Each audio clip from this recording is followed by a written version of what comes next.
She is the woman who's been running the gang. Polly has been running the gang as the boys have been away in the First World War, the gang being in charge of betting in Birmingham in the 20s, in the slums. And she comes in as Killian's character and Killian's brother return and start taking back the reins of power.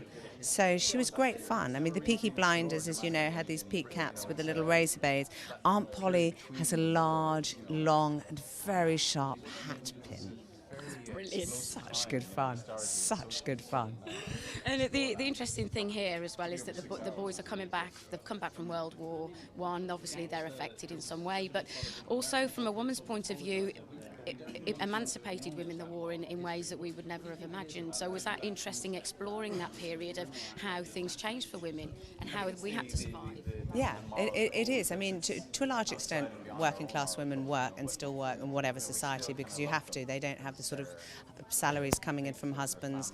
That means that you both can stay at home. My great-grandma was a cleaning lady, and you know, both of them. But she cleaned pubs. He worked in the steel in the docks in the Clyde. You know, they both had to work. So for middle class and upper class women, this was revolutionary. I think working was never that revolutionary for the working class, hence the name. But yes, as far as actually the sharing responsibility and the unification of those women, that was what was important. Those women got to meet and they got to start to talk, and particularly after the Second World War, it changed the face of society as the society. I mean, we still haven't got it now, but it started the long road to equality. And with regards to the characters, we're talking about gangsters. They're obviously going to be up to no good. So how difficult is it for an actor to make these characters sympathetic and to bring an audience on board to like them?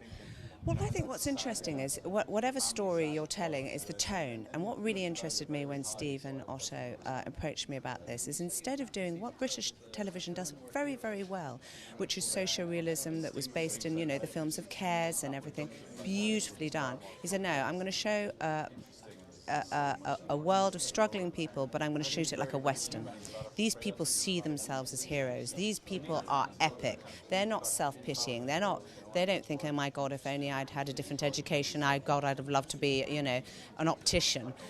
You know, they are the heroes. We are all the heroes, is our own story. Obviously, Dostoevsky said that, not me, but you know what I mean. And But they're survivors. So yes, and the way that he's shot it is epic and beautiful, and with the white stripes and Nick Cave, you know, they are sexy, interesting people. So when it came to playing a gangster, instead of playing it with that background of worrying of why the motivation here, there, that comes in later.